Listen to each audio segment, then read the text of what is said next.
ಶ್ರೀ ಗಣಪತಿ ಶಾರದಾ ಗುರುಭ್ಯೋ ನಮಃ. ಯತ್ರ ಯೋಗೇಶ್ವರ ಕೃಷ್ಣೋ ಯತ್ರ ಪಾರ್ಥೋ ಧನುರ್ಧರಃ ಯತ್ರ ಶ್ರೀ ವಿಜಯ ಭೂತಿರ್ಧ್ರುವ ನೀತಿರ್ಮತಿರ್ಮಮ.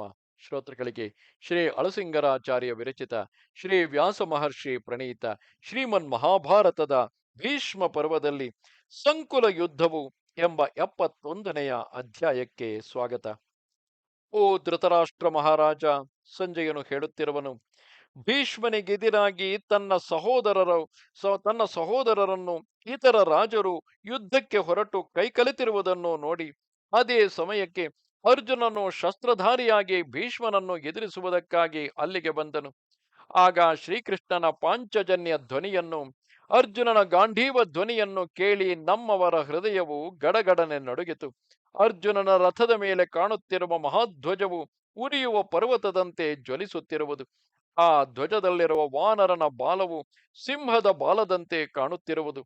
ಅದು ಯಾವ ವೃಕ್ಷಗಳಲ್ಲಿಯೂ ತಡೆಯಿಲ್ಲದೆ ಮುಂದೆ ಸಾಗಿ ಬರುತ್ತಿರುವುದು.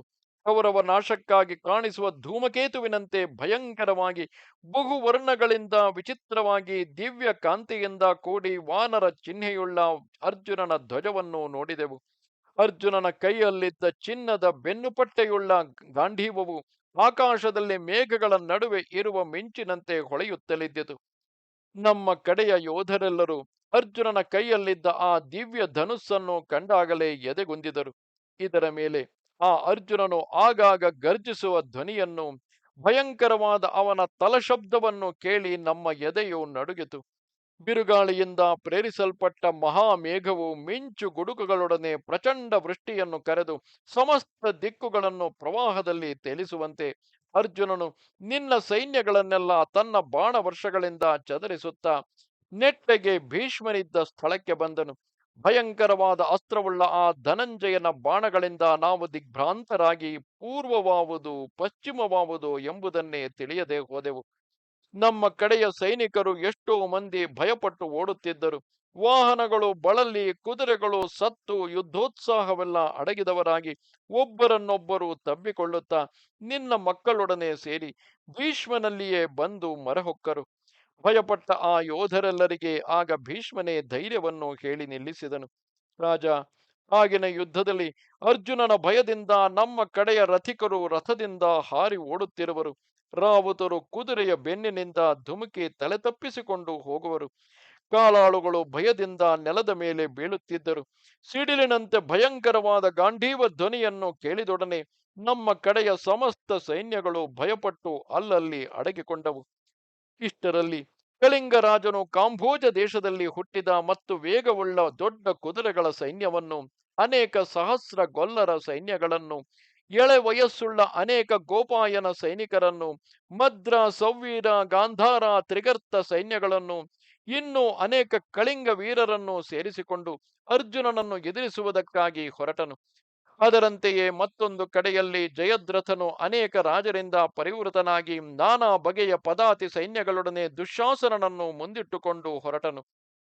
ಮತ್ತೊಂದು ಕಡೆಯಿಂದ ನಿನ್ನ ಮಗನಿಂದ ಪ್ರೇರಿತವಾದ 14,000 ಕುದುರೆಯ ಸೈನ್ಯಗಳು ಶಕುನಿಗೆ ಬೆಂಬಲವಾಗಿ ಹೊರಟು ಬಂದವು. ಹೀಗೆ ಇವರೆಲ್ಲರೂ ಒಂದಾಗಿ ಸೇರಿಕೊಂಡು ತಮ್ಮ ರಥಗಳನ್ನು ವಾಹನಗಳನ್ನು ಅಲ್ಲಲ್ಲಿ ವಿಭಾಗಿಸಿಟ್ಟು ಅರ್ಜುನನನ್ನು ಎದುರಿಸಿ ಹೊಡೆಯಲಾರಂಭಿಸಿದರು. ಹಾಗೆಯೇ ಇತ್ತಲಾಗಿ ಧರ್ಮರಾಜನಿಂದ ಪ್ರೇರಿಸಲ್ಪಟ್ಟ ಚೇದಿ ಕಾಶಿ ದೇಶಗಳ ಕಾಳಾಲ್ ಪಡೆಗಳು ಪಾಂಚಾಲ ಸೃಂಜಯರಲ್ಲಿರುವ ರಥಸೈನಿಕರು ದೃಷ್ಟದ್ಯುಮ್ನನಿಗೆ ಬೆಂಬಲವಾಗಿ ನಿಂತು ನಿನ್ನ ಕಡೆಯವರನ್ನು ಹೊಡೆಯಲಾರಂಭಿಸಿದರು. ಆ ಯುದ್ಧದಲ್ಲಿ ಚತುರಂಗ ಸೈನ್ಯಗಳು ಘೋರ ಯುದ್ಧವನ್ನು ಆರಂಭಿಸಿದವು. ಮಹಾಮೇಘದಂತೆ ದೊಡ್ಡ ಧೂಳೆದ್ದಿತು.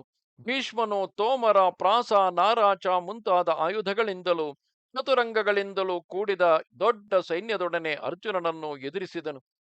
ಇದೇ ಸಮಯದಲ್ಲಿ ಅವಂತಿ ದೇಶದ ಅರಸನು ಭೀಷ್ಮನು ತೋಮರ ಪ್ರಾಸ ನಾರಾಚ ಮೊದಲಾದ ಆಯುಧಗಳಿಂದಲೂ ಚತುರಂಗಗಳಿಂದಲೂ ಕೂಡಿದ ದೊಡ್ಡ ಸೈನ್ಯದೊಡನೆ ಅರ್ಜುನನನ್ನು ಎದುರಿಸಿದನು.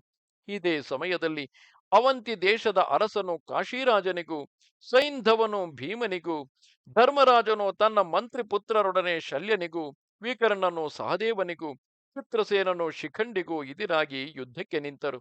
ಮತ್ಸ್ಯ ವೀರರೆಲ್ಲರೂ ದುರ್ಯೋಧನನನ್ನು ಶಕುನಿಯನ್ನು ಎದುರಿಸಿ ನಿಂತರು. ದ್ರುಪದನು ಚೇಕಿತಾನನು ಸಾತ್ಯಕಿಯು ದ್ರೋಣ ಅಶ್ವತ್ಥಾಮರನ್ನು ಎದುರಿಸಿದರು. ಕೃತವರ್ಮರಿಬ್ಬರು ದೃಷ್ಟದ್ಯುಮ್ನನಿಗೆ ಎದುರಾದರು. ಹೀಗೆಯೇ ಕೈಕಲೆತು ಯುದ್ಧ ಮಾಡುವಾಗ ಎಲ್ಲ ಕಡೆಯೂ ತುಮುಲ ಯುದ್ಧವು ಆರಂಭವಾಗಿ ಕುದುರೆಗಳು ಸಿಕ್ಕಿದಂತೆ ಓಡುತ್ತಿದ್ದವು. ಆನೆಗಳು ರಥಗಳು ದಿಕ್ಕು ತೋರದೆ ಸುತ್ತುತ್ತಿದ್ದವು. ಅಷ್ಟರಲ್ಲಿಯೇ ಆಕಾಶದಲ್ಲಿ ಮೇಘವಿಲ್ಲದೆ ಮಿಂಚುಗಳು ತೀವ್ರವಾದ ಸಿಡಿಲುಗಳು ಬೀಳುತ್ತಿದ್ದವು. ದಿಕ್ಕುಗಳೆಲ್ಲ ಧೂಳಿನಿಂದ ಮರೆಯಾದವು. ಸಿಡಿಲಿನೊಡನೆ ಆಕಾಶದಿಂದ ಉಲ್ಕೆಗಳು ಬಿದ್ದವು. ಮಣ್ಣಿನೊಡನೆ ದೊಡ್ಡ ಬಿರುಗಾಳಿ ಎದ್ದಿತು.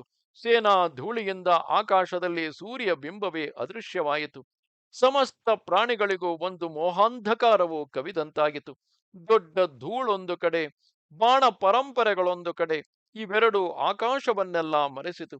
ವೀರರ ಕೈಗಳಿಂದ ಪ್ರಯೋಗಿಸಲ್ಪಟ್ಟು ಉಕ್ಕಿನ ಕವಚಗಳನ್ನೆಲ್ಲ ಭೇದಿಸತಕ್ಕ ಬಾಣಗಳು ಆಕಾಶದಲ್ಲಿ ಪರಂಪರೆಯಾಗಿ ಹಾರಾಡುತ್ತಿದ್ದವು.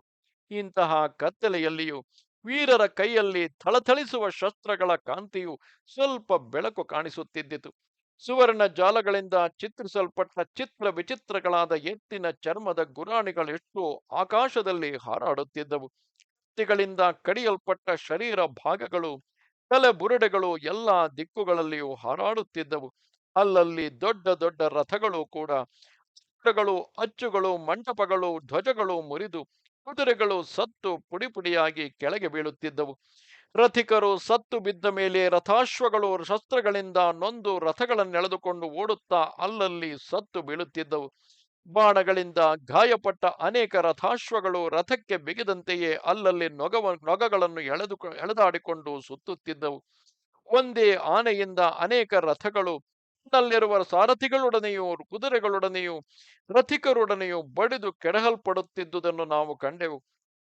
ಆ ಯುದ್ಧದಲ್ಲಿ ಇದಿರಾನೆಗಳ ಮದದ ವಾಸನೆಯನ್ನು ಸಹಿಸದೆ ಅನೇಕ ಗಜಗಳು ಮುಂದೆ ಬಿದ್ದು ಆ ಆನೆಗಳಿಂದ ತುಳಿದು ಕೊಲ್ಲಲ್ಪಟ್ಟವು.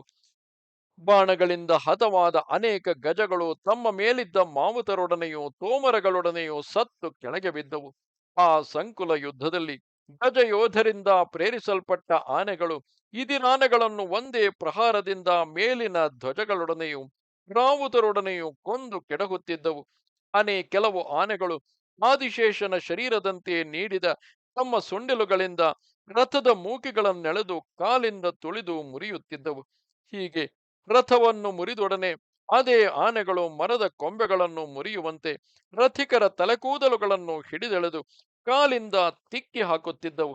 ಎರಡು ರಥಗಳು ಯುದ್ಧ ಮಾಡುತ್ತಿದ್ದ ಕಾಲದಲ್ಲಿ ಕೆಲವು ಆನೆಗಳು ಮುಂದೆ ಬಂದು ಆ ರಥಗಳನ್ನು ಸೊಂಡಿಲಿನಿಂದ ಎಳೆದುಕೊಂಡು ದಿಕ್ಕು ದಿಕ್ಕಿಗೆ ಓಡುತ್ತಿದ್ದವು. ಆ ಆನೆಗಳು ಇಂತಹ ಅಸಾಧ್ಯ ಕೆಲಸಗಳನ್ನು ಮಾಡುವಾಗಲೂ ಕೂಡ ಕೊಳದಲ್ಲಿರುವ ತಾವರೆಯನ್ನು ಎಳೆಯುವಷ್ಟು ಸುಲಭವಾಗಿ ಆ ರಥವನ್ನೆಳೆಯುತ್ತಿದ್ದವು. ಓ ಮಹಾರಾಜ, ಹೀಗೆ ಗಜ ತುರಗ ಪದಾತಿಗಳಿಗೂ ಮಹಾರಥರಿಗೂ ಬಹಳ ಪ್ರಬಲವಾದ ಯುದ್ಧವು ನಡೆಯಿತು. ಇದು 71ನೆಯ ಅಧ್ಯಾಯವು. ನಮಸ್ತೆ ಶಾರದೆ ದೇವಿ, ಕಾಶ್ಮೀರ ಪುರವಾಸಿನಿ, ತ್ವಾಮಹಂ ಪ್ರಾರ್ಥೆಯೇ ನಿತ್ಯಂ, ವಿದ್ಯಾದಾನಂಚ ದೇಹಿಮೆ. ನಮಸ್ಕಾರ.